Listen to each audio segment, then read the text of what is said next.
langsung aja kita kasih tepuk tangan untuk Rio. Bisa Pak? Cek. Oke, terima kasih semuanya. Kita dulu kan berikan aplaus dulu pada slow dan jadi dulu KW. Semangat ya, kasih semangat. Awas kalau enggak. Nama saya Rio, konsultan nomor 3. Ingat ya, ini terutama. Saya mau nanya satu hal di sini. Itu pertanyaan penting banget. Kalau pertanyaan saya ini nggak kejawab, saya akan turun dari panggung ini. Serius. Ada nggak anggota DPR yang ada di sini? Ada nggak anggota DPR? Ada? Ada nggak anggota DPR? Saya nggak ada ya. Oke, alhamdulillah. Karena saya yakin bahwa stand up ini termasuk salah satu komedi yang cerdas. Sehingga saya yakin tidak ada anggota DPR di sini. Benar. Saya nggak yakin kalau ada anggota DPR ke sini. Kalaupun ada anggota DPR dia maju ke sini jadi konflik, itu pasti ada segerombolan orang di pojok sana, kaos warnanya sama, kemudian ada gambarnya sama, kemudian ada tulisannya, tertawalah pada komik nomor 9. Nomor 3, sorry nomor 3. Tertawalah pada komik nomor 3. Kemudian dia juga akan maju ke depan, kemudian dia akan berpesan, ingat, pilih nomor 9. Sorry.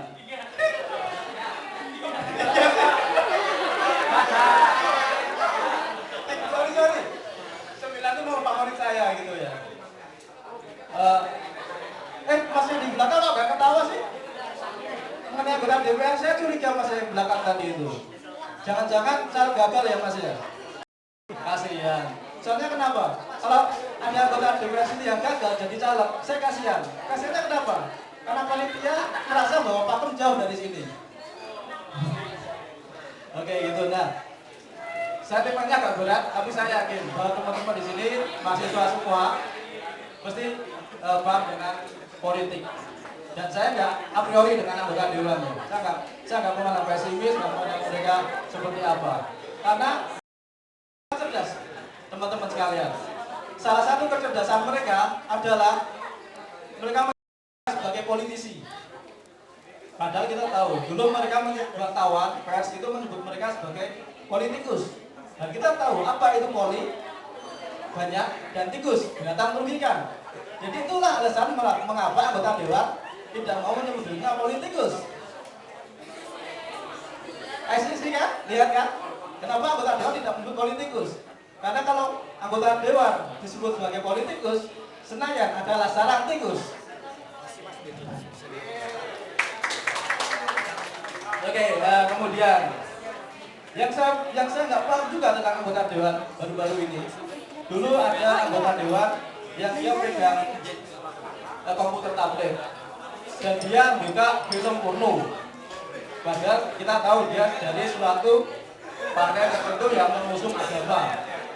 Bayangkan saudara-saudara, partai mana yang mengajarkan anggota dewannya untuk nonton bokep waktu sidang? Gak ada kan? Astagfirullah. Yang kedua, dulu ada anggota dewan, dia lagi beradegan mesum dengan asisten pribadinya.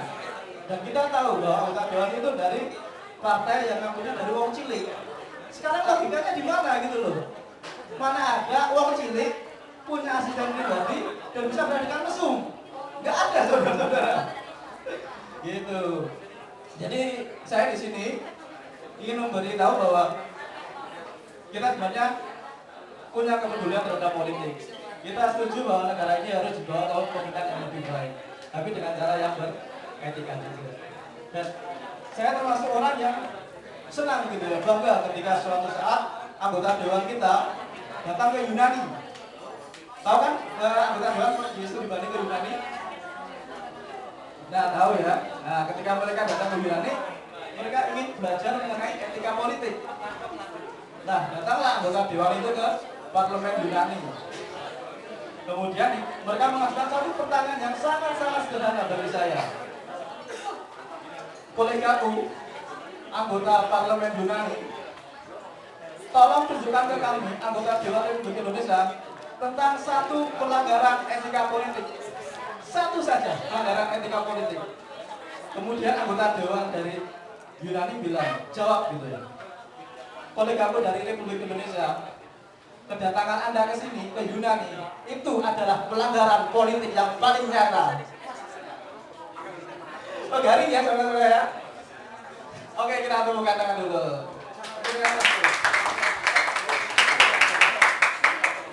Ini mahasiswa beneran nggak sih? Saya curiga gitu. Oke, ada yang di sini pengen kaya? Oh, kaya monyet. Ada yang pengen jalan-jalan ke luar negeri? Ada yang pengen gedung mewah, fasilitas menarik? Pengen semua ya? Tapi tenanglah saudara-saudara. Kalian yang pengen kaya, pengen jalan-jalan, pengen fasilitas menarik di hidup di pekerjaan kalian, sebenarnya semua keinginan itu sudah diwakili oleh anggota.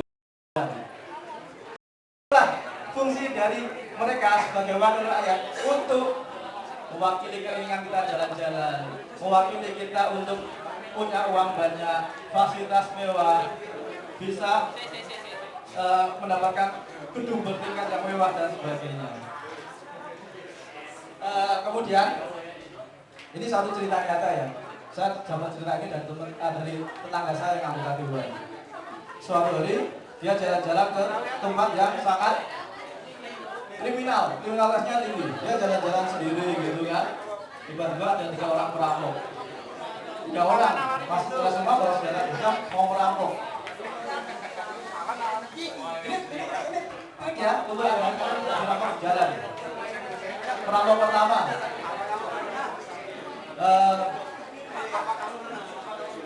harta atau nyawa, langsung dilotong pakai senapan, pakai pistol dulu. Yang kedua, anggota dewan kita belum aja kan, santai aja. Yang kedua, nyawa kita lagi.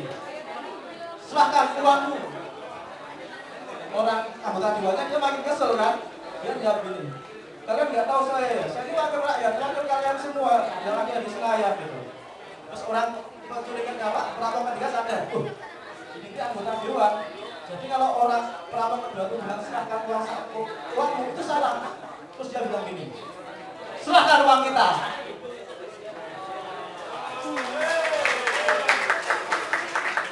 Itulah fungsinya wakil rakyat gitu ya. Itu kita bisa lihat. Yang paling konyol dari anggota dewan itu adalah sidang mereka.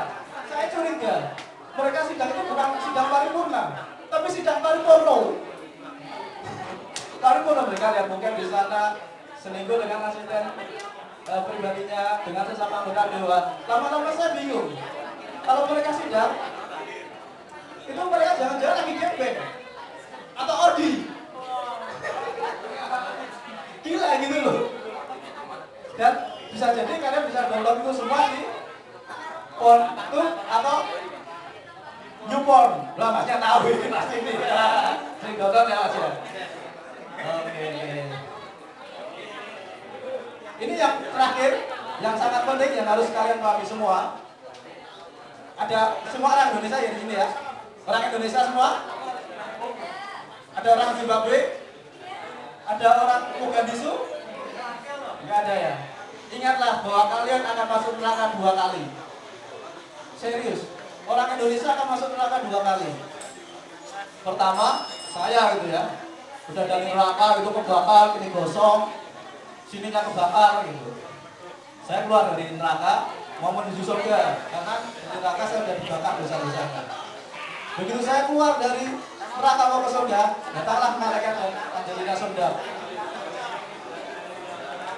Kemudian Angelina Sondap bilang ke malaikat, saya ini anggota dewan, saya memanipulasi uang rakyat, proyek sana sini, money politik dan sebagainya.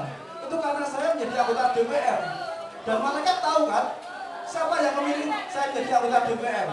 Rakyat Indonesia ini. Jadi menunjuk saya gini.